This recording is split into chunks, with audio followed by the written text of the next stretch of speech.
Unemployment, bankruptcy, homelessness, a global economic crisis. Should we be optimistic or pessimistic about our global economic recovery? Exploring the impact and seeking solutions, United Nations University presents UNU Conversations, the Economic Crisis.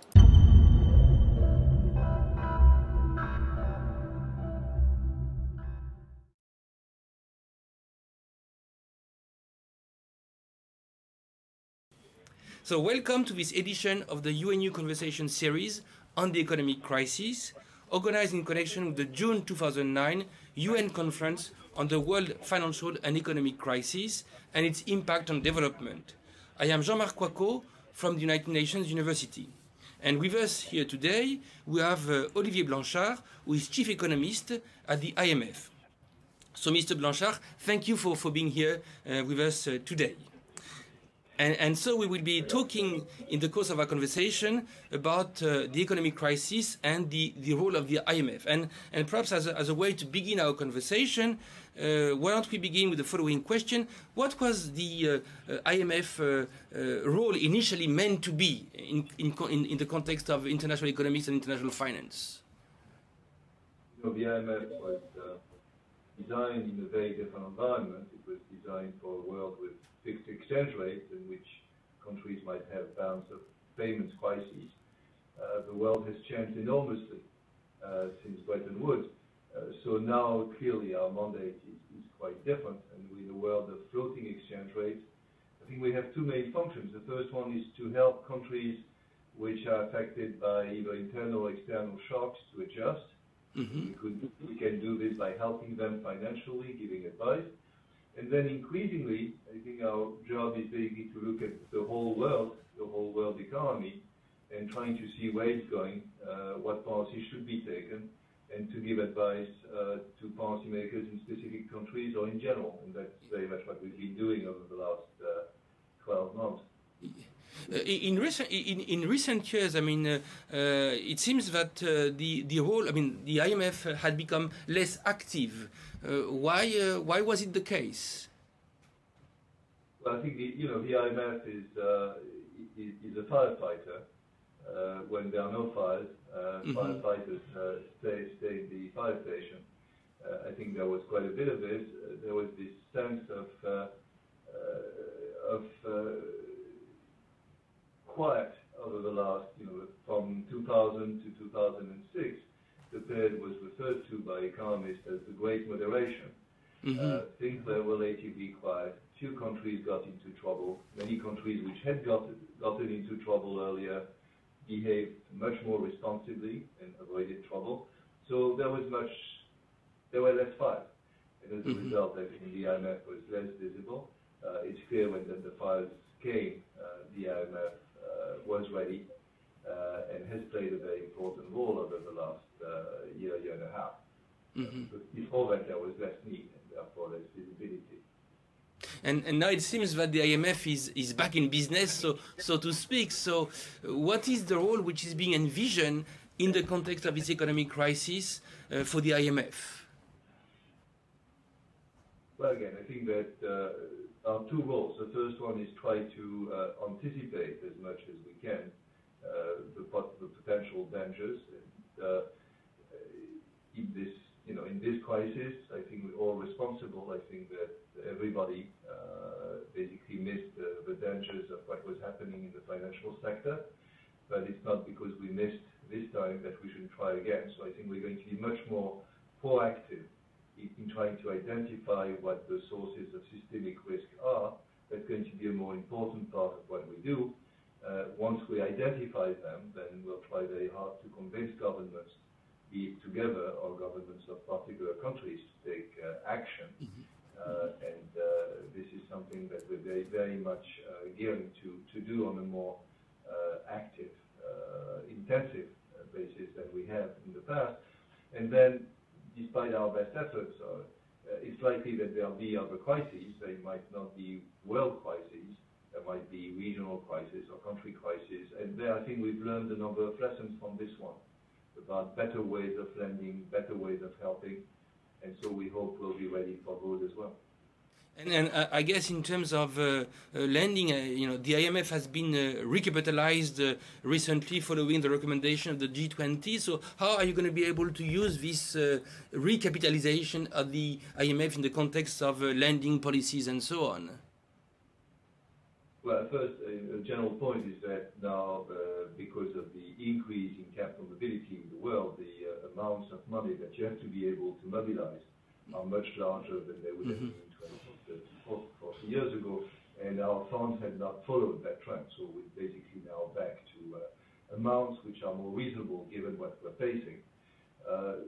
The other thing we have learned in this crisis is that it may happen that countries are affected by shocks which are not of their own. Basically, they are just innocent bystanders, in which case it would be unfair to use the usual approach, which is typically right, which is to say, well, you've made mistakes, we're going to help you correct them, and we're going to lend with conditions.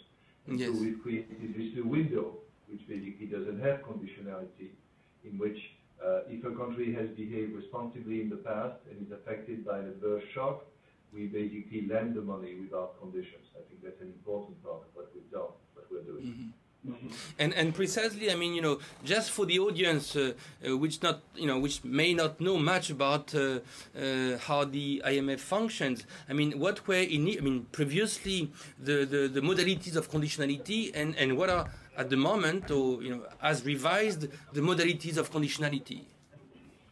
So we have the standard way of lending, which is that when a country is in trouble, we basically are willing to lend the money that the private markets might no longer be willing to lend. Mm-hmm. But we do this in exchange for a number of commitments by the government of that country to take the steps which will take the country out of its hole. Mm-hmm. That's conditional lending. That's the standard way we do things, and in most cases this is the appropriate way. The reason why private markets are not willing to lend is that they cannot get this commitment. We're able basically to get this commitment and therefore help the country borrow. That's what we do, and we're going to continue to do this. What we have created in this crisis is an additional way of lending, which I just talked about, in which basically if a country has not misbehaved in any way or has made no mistakes, then there is no reason not to lend, or there is no reason to lend with conditions. We basically can trust the country to do the right thing, in which case we don't need to put conditions. I think we're going to continue to have these two ways of lending, and some of them will apply in some cases, and some of them will apply in the other. And do you have specific countries which at the moment you're already helping, or which will be helping the coming months? Are you focusing on Eastern Europe, on Africa? I mean, what are the countries which are on your list in terms of lending and loans? Well, we already have a fairly long list of countries to which we are lending under conditional lending. Some of them in Eastern Europe, and the list may go.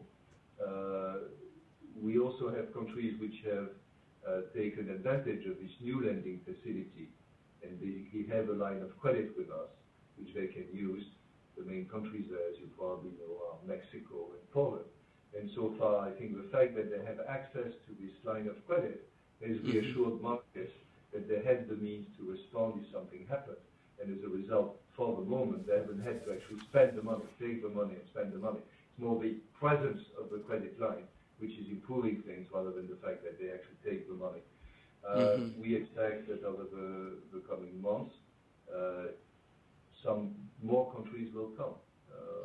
We think that the most intense stage of a crisis in most parts of the world is behind us. So we're not going to have hundreds of countries coming to us, but there are parts of the world where things are not in very good shape, and so we expect a few more countries to come. There have been a lot of discussions on the need to reform the IMF. Do you think that a moment of crisis as the current one is the right time to think about how to improve the role and the nature of the IMF? I know that in recent weeks, in recent days, a lot of discussions have taken place on the matter in Russia recently. So do you think it's a good time to think about these things? Yeah, I think it's a good time to think about reform in times of crisis, because this is where it sometimes can be done. It's much harder to do when things are smooth and nice. I think the IMF has changed a lot over the past few years. It, I think, has changed its approach to lending, and we just talked about it. I think it has played an important role in helping the world think about the crisis, has pushed, for example, for fiscal expansion, which a few years back would probably not have been seen as standard IMF policy. So I think it has done a lot of thinking about the world, and this thinking has been helpful. It has increased, as we just talked about, has increased the amount of funds that it can mobilize. It also, as you know, gotten permission yesterday to actually change its income model. It's going to be financed in a way which makes much more sense than before. Before that, we depended on the interest payments of the loans that we made that could have been seen as giving us the wrong incentives. I don't think we made loans just to make money, but it was a strange way of financing ourselves. The board of the IMF, and then yesterday the U.S. Congress, we needed their approval, has approved the new model, in which basically we're going to spend to finance our internal spending from the revenues from the gold sales. That's going to put us on a much stronger footing. Can more be done? Yes, I think more can be done. I think in particular in terms of governance, I think that some countries are underrepresented, and there we haven't made as much progress as we would like. Yes, precisely. Following up on this point of governance, I mean, when it comes to what we call the BRIC countries, I mean, clearly these countries such as Russia, China, Brazil, India would want to have a better sense of representation. So how do we, I mean, first of all, do you think that it is a legitimate concern? And second of all, how do we make it happen? If you feel that it is, It is a legitimate concern. Countries like China or Brazil or India are major economic players and should have a big role in discussions, in decisions. Things are not quite as bad as people perceive from the outside. If you go to a board meeting, you'll see that these countries have a voice and use that voice very strongly in all discussions at each board meeting. So it's not as if they are ignored. But from a formal point of view, and sometimes when it takes to voting, their quotas, their votes, do not, I think, reflect the economic importance of their political importance. So I think there we have to make more progress. It's not a decision of the IMF staff or the IMF management, it's a decision of the members. But there I think we have to keep pushing for more representation of these countries. Yes. And precisely developed countries, I mean, the countries from the Eurozone and the US, I mean, how do they feel about the matter? Are they open to better representation? I will not put words in their mouth. This is their decision, their way of thinking.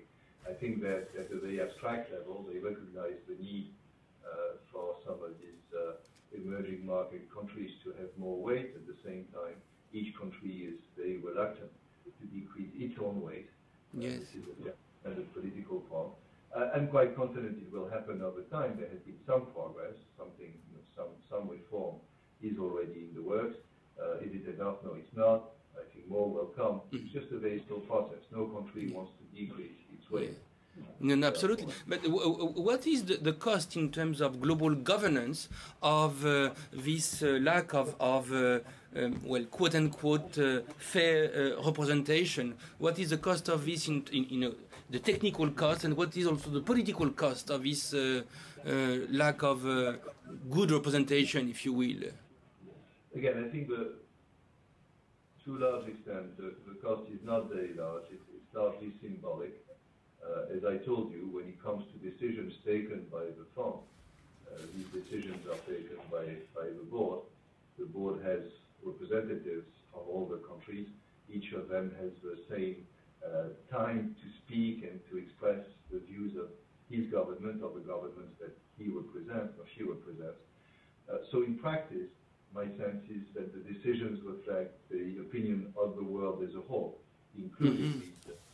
market countries.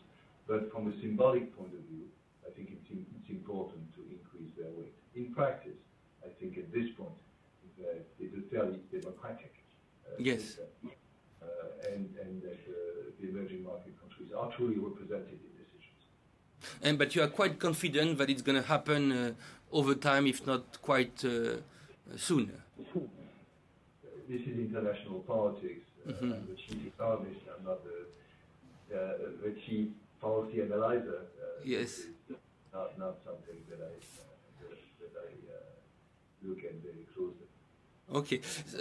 Traditionally, the U.S. dollar has been the world reserve currency, and we are talking a lot about in these days about moving towards another reserve currency, one based on what we call special drawing rights. So, first of all, what do we mean by, because this is an IMF concept, what do we mean by special drawing rights, and what do you think of this idea of moving toward another reserve currency?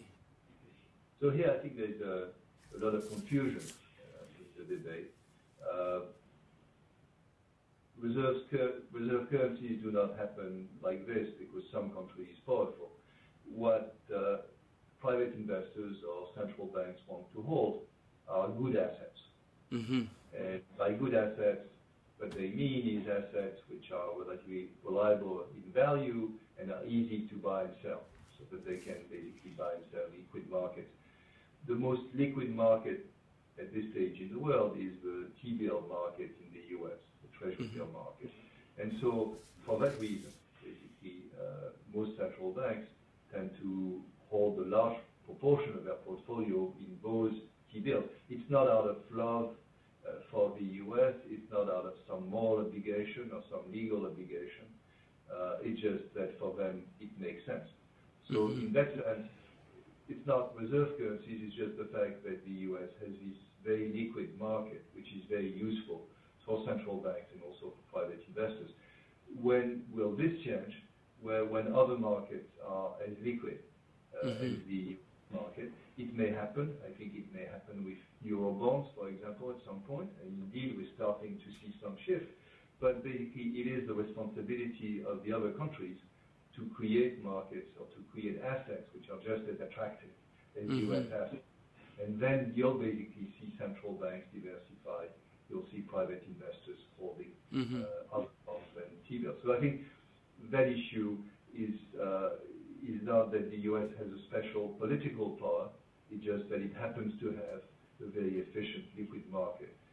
When other countries have it, then other countries will compete. They'll be wrong. SDRs is a bit different. SDRs are basically, it's a very complicated beast. And the details are complicated, but the idea is very simple. It's basically lines of credit which are extended to all the members of the IMF, so that if they get in trouble, they can basically just use the line of credit without having to ask questions. Now, why is this a good thing? Well, it's a bit like the window we created last month, which we talked about earlier. It's basically a way for countries to be able to just mobilize funds quickly without having questions to answer, and therefore being able to respond to circumstances. And so in that sense, I think the SDRs are useful. If we increase the supply of SDRs, maybe if we increase the size of the lines of credit that countries have, then they have less need for reserves. Reserves is a very inefficient way of doing things. You have to keep dollar assets, but you don't do anything with them. If you have a line of credit, you don't have to actually keep the dollars or keep the dollar assets. You can just wait for the line of credit and use it then. So I think as SDRs become more important, then countries will reduce the amount of reserves that they need to hold, which means that they will decrease the current account surpluses that they have to run, and this would be good for the world. So I think SDRs can play an important role. They are not the perfect instrument, but I think the fact that we've just started reintroducing them on a large scale is a very good direction in which to go. You just mentioned that having a huge amount of reserve is not the most efficient way to proceed. So, first of all, why is it the case? And so what does it tell us about the fact that, for instance, China has such a huge amount of reserves of foreign currency? Well, the reason why reserves are not the best way to proceed and lines of credit would be better is that in order to accumulate reserves, you have to have current account surpluses. Maybe you have to lend to the rest of the world. So we have this strange world in which poor countries, or relatively poor countries, in order to protect themselves, accumulate reserves and run current account surpluses. And the result is the rich countries, in particular the US, run current account deficits. That doesn't make a whole lot of sense. We tend to think that poor countries should probably be running current account deficits, if any, rather than the rich countries. So it leads to a very strange pattern of global imbalances, which is not desirable. We don't think that it should be the poor countries lending to the rich. It should probably be the other way around. So in that sense, reserves the accumulation of reserves is not so good. And so what is precisely the systemic impact, if you will, of the fact that China, which is neither rich nor poor, has so much reserves? Is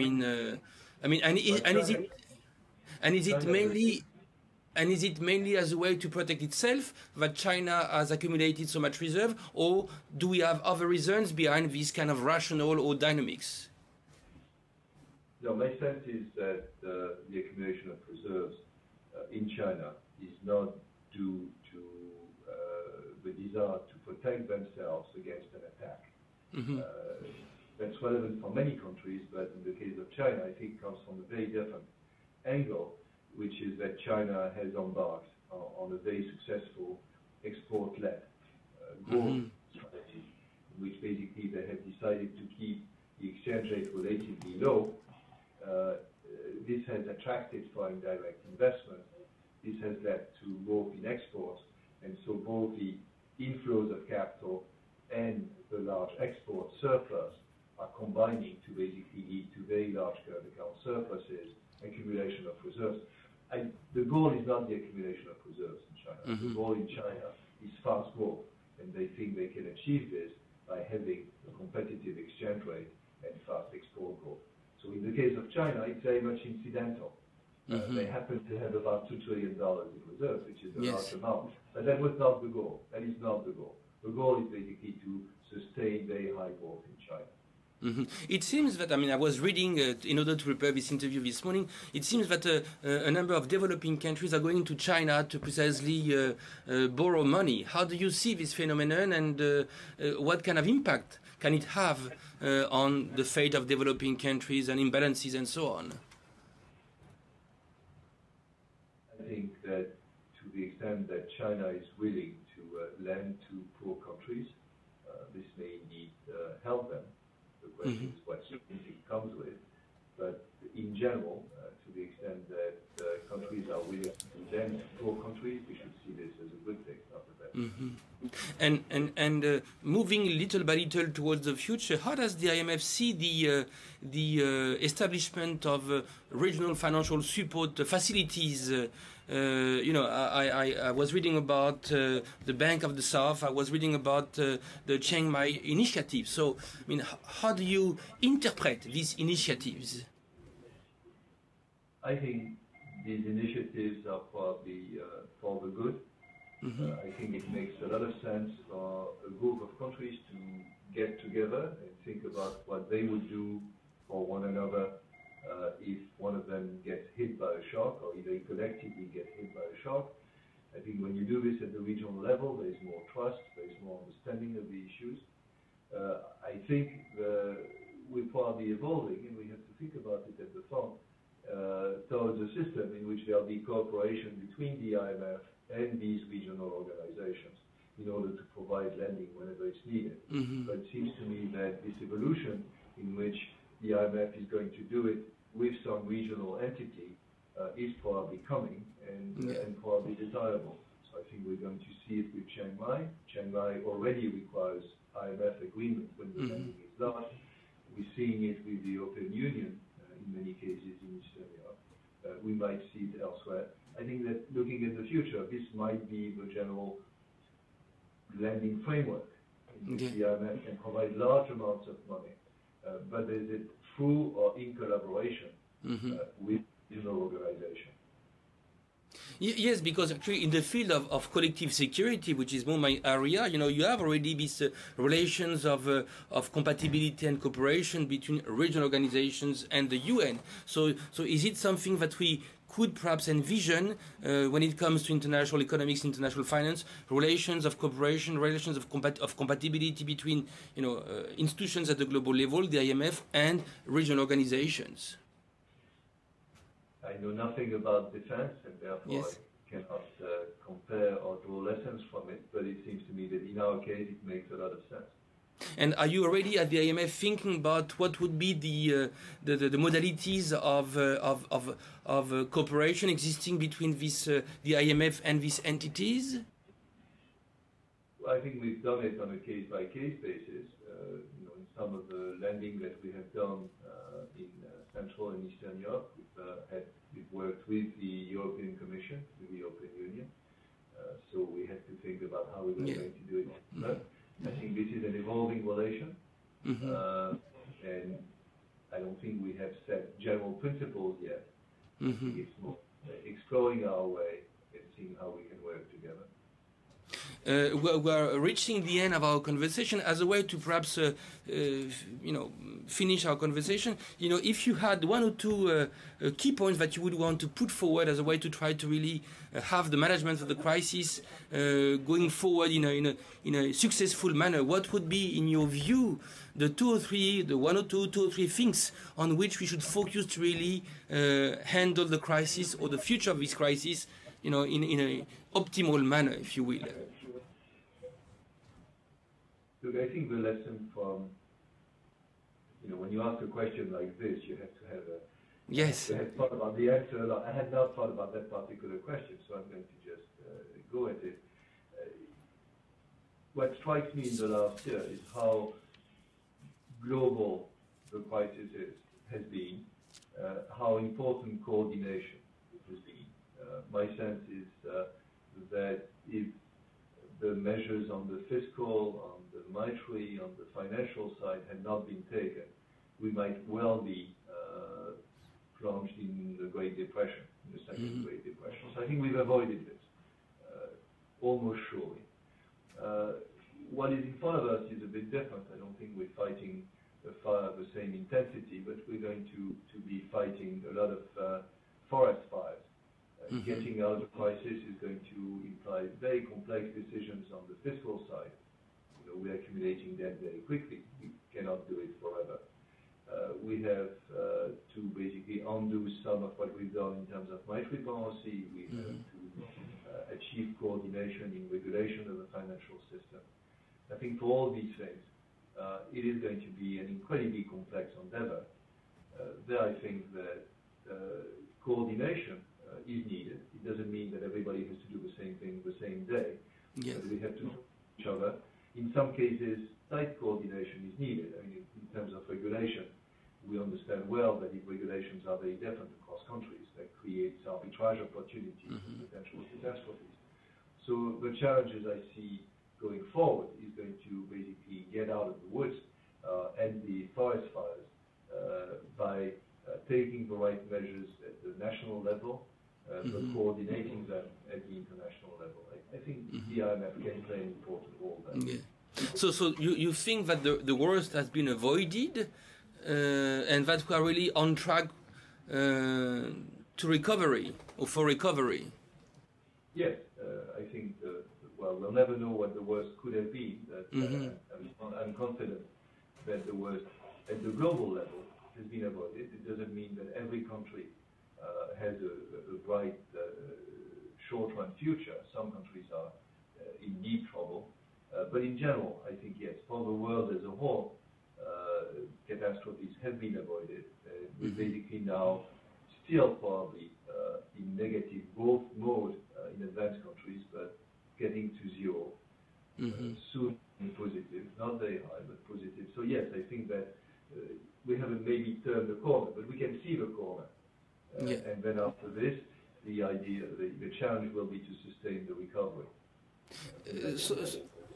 So you mentioned that for the future, what is important for you, what is essential, is this idea of enhancing coordination. So how do you make the case for enhanced coordination? Because it seems very, very difficult to convince countries really to work together in a structural fashion. Look, I think we've succeeded in doing it in the last, since September, basically, 2000. We've seen a large amount of coordination. It can take many forms. I mean, it can be discussions of what appropriate measures would be, and just talking to each other in this case, or having studies which show how it can be done, what the options are, is by itself very useful. So if you look at fiscal, what happened is maybe not coordination in a very tight sense, in the sense that there was no room in which the people went and signed the pact and they do something together. But in the end, if you look, most countries did something, and they, we think, in general, took the right measures. This was the result of a lot of discussion about what the nature of the crisis was, how different measures would work. In that sense, I think there was coordination. I think we just have to continue to do this. Mr. Blanchard, thank you. Olivier Blanchard is chief economist at the IMF and was kind enough to take time to speak with us on the role of the IMF in the context of the current crisis. I am Jean-Marc Coicaud. Thank you for watching, and I hope you enjoyed our conversation. Thank you.